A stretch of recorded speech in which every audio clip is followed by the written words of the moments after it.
Hello Booktube! On se retrouve aujourd'hui pour une vidéo un peu spéciale. Donc, je suis en train de lire Their Vicious Darling de Nikki St. Crow, les tomes 3 de Cruel Garçon Perdu. Puis je me disais pourquoi pas le faire en reading vlog, puis le lire avec vous. Donc, je suis rendue à la page 79, donc on est le 1er février. Je l'ai commencé avant hier, je crois, là, donc fin janvier. Donc, on va faire un reading vlog. Let's do this! Moi, je lis le week-end toujours avec une petite gourou. Donc, let's pop that. Gourou, si vous voyez ça, please sponsor me. Puis, ben, on se retrouve un peu plus tard dans la lecture. Bye! On a ici un petit chat, Oscar, qui veut lire avec nous. Viens, Oscar! Hop! J'ai toujours un chat avec moi. Toujours. Toujours. Si vous me suivez sur TikTok, j'ai une série qui s'appelle Un livre, un chat. Aujourd'hui, je dirais que c'est Un livre, un chat. Oscar et Their Vicious Darling. Ok, il m'a abandonné. Bye. On poursuit la lecture.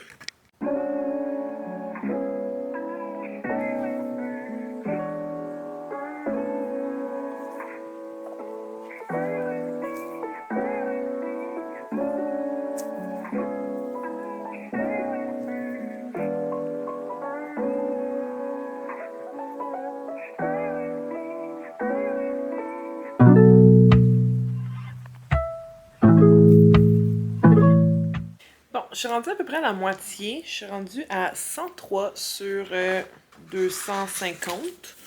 À date, il y a un peu plus d'histoire. Pour ceux qui n'ont pas lu la saga, ben c'est un retelling de Peter Pan, mais avec du smut x 1000. Moi, je trouvais que les deux premiers tomes, il n'y avait pas assez d'histoire. Puis, on m'avait dit que le tome 3 et 4, il y avait un peu plus d'histoire. Là, pour l'instant, à 100 pages, bon, on a eu une grosse scène, mais sinon, c'est quand même pas mal d'histoire. On est avec, avec Rock, qui est le crocodile, puis la reine des fées, qui cogite pour essayer de renverser Pan. Donc là, on a un peu plus d'histoire, je dirais. Donc, je poursuis ma lecture. Honnêtement, ça se lit super rapidement. C'est des courts chapitres, c'est des courts romans en général. Donc, d'après moi, je devrais être bonne pour le finir d'ici la fin du week-end.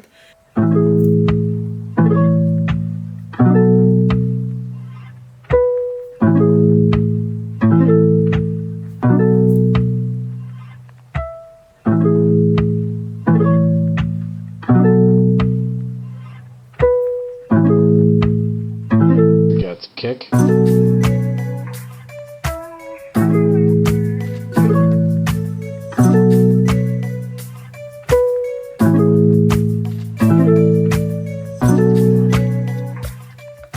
Des fois, on me demande comment je fais pour lire autant. Ben, je suis en train de faire à souper.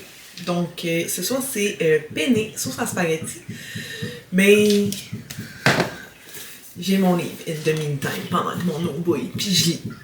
Donc, c'est comme ça que je lis souvent. Puis, quand même, tout le temps. Tout le temps. Là, c'est un livre papier, mais des fois, c'est ma liseuse. Enfin, toujours un livre avec moi. Toujours. Même que des fois, c'est un livre audio sur mon Chromecast.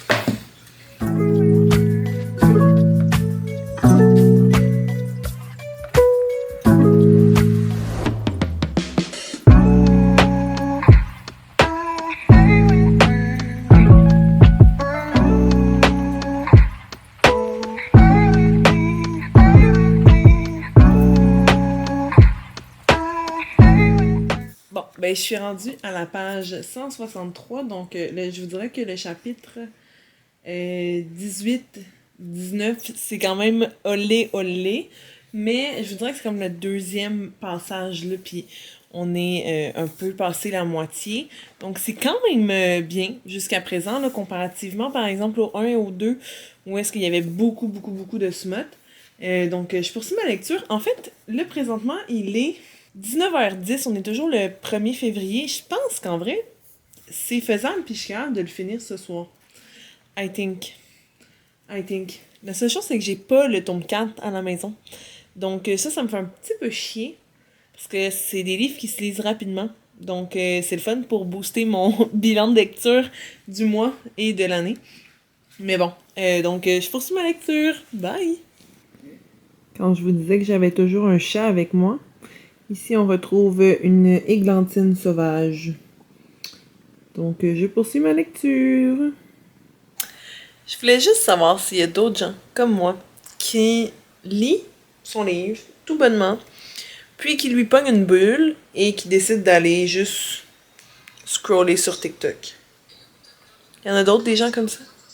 Ça m'empêche de finir mon livre, mais je veux voir au moins les BookTok, là. Je veux regarder les nouvelles vidéos de mes amis sur TikTok. Est-ce que tu fais ça toi aussi?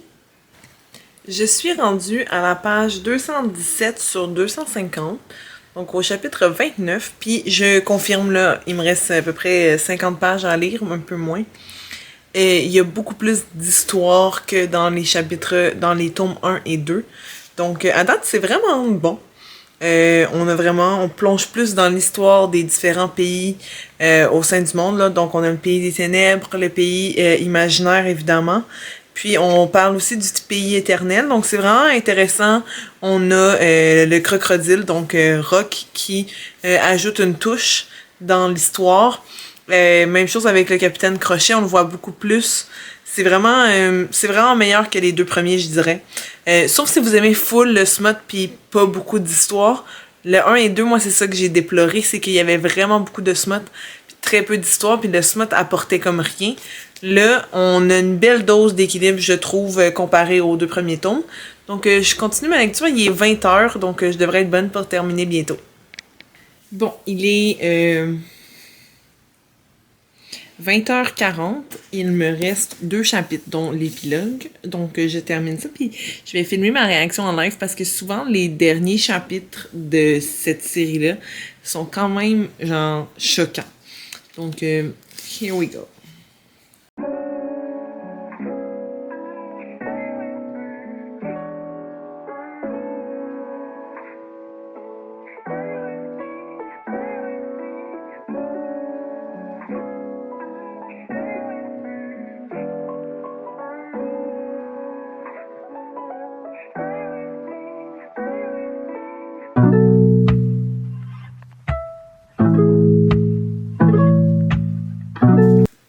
Ok. La dernière phrase de ces livres-là là, est toujours fucking choquante. Comme c'est un cliffhanger à chaque fois où est-ce que t'as vraiment besoin de lire le prochain tome. Je suis là.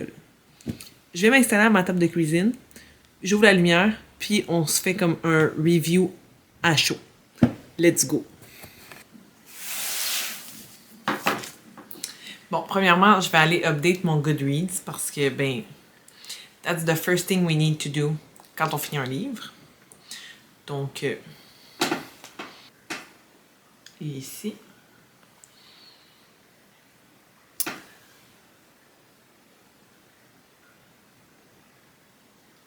Je lui donnerais comme un 3.5 étoiles. Les derniers, j'avais donné 3, qui est meilleur. Mais c'est parce que la seule raison pourquoi je donne moins de 4 étoiles, c'est parce qu'en fait, j'en prendrais plus. Ce serait quoi d'avoir une centaine de pages de plus? Hein?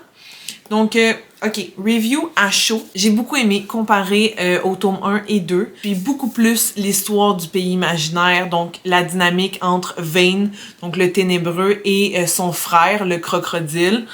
On apprend à voir un peu la deuxième facette de Vane. On apprend à connaître le crocodile également. On voit un peu plus Sherry et le capitaine Crochet avec Smee, l'équivalent de Mouche. On a beaucoup moins de smut, donc c'est beaucoup plus intéressant, on a plus d'histoire.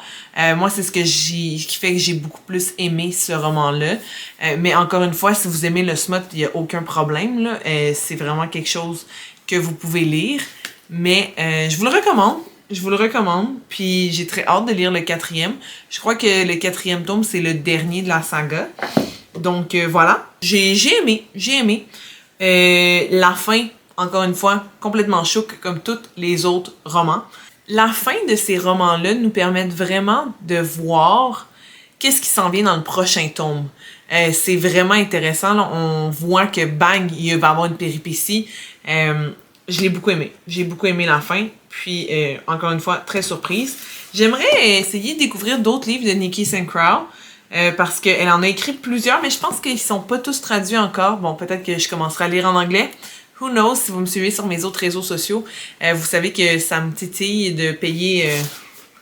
je pense qu'ils sont 32$ ces romans-là. Donc, 32$ pour 260 pages. La traduction, oui, ils sont vraiment beaux par contre. Je leur donne, là, parce que si je regarde là, les autres... Donc, ça, c'est les deux premiers. Donc, ici, on a The Never King, que lui, il est vraiment trop beau, là. On peut-tu en parler? Wow! Wow! Après ça, on a The Dark One, qui lui aussi est très beau, là, soit dit en passant. Donc, on a une couverture mauve. Puis, Their Vicious Darling. Donc, vraiment, la saga est super belle. On peut pas avoir plus beau roman, je pense. Puis même à l'intérieur, ils sont très... les débuts de chapitre, ils sont super beaux, là. C'est vraiment cute. Bref, je vous recommande la saga. Si vous aimez le smut, c'est vraiment intéressant. C'est un retelling de Peter Pan. Donc, vraiment, si vous aimez les retellings, c'est bon. C'est un bon retelling, actually. Moi, j'aime pas vraiment full les retellings d'habitude parce qu'il faut qu'ils soient bien faits. Là, on a vraiment comme une belle histoire avec le capitaine Crochet, Peter Pan, les garçons garçons perdus. C'est vraiment un bon retelling, mais avec full smut. Puis, moins de smut dans le tome 3, donc je suis vraiment contente d'avoir poursuivi la saga. Très hâte d'aller m'acheter le tome 4. Puis, on se revoit dans une autre vidéo. Laissez-moi savoir dans les commentaires si vous avez aimé le format vlog. C'est la première fois que j'en fais un. Donc, laissez-moi le savoir. Moi, j'ai aimé filmer ça, avoir mes réactions aussi un peu, puis mon avancement dans le livre. Je l'ai commencé, si je regarde mon Goodreads, je l'ai commencé le 26 janvier, mais j'avais d'autres livres entre-temps, donc j'en lisais plusieurs. Fait que ça m'a pris comme 5 jours, 6 jours à le finir. Mais, tu sais, si j'avais... Là, on est samedi. Si j'avais commencé samedi puis que je l'avais terminé samedi, ça aurait été très possible. C'est juste que là, je l'ai commencé en plein milieu de la semaine. Donc, j'étais un peu occupée avec le travail et tout. C'est pour ça que je l'ai pas terminé, mais ça se lit super bien en one sitting, to be honest. Donc, voilà. Bye!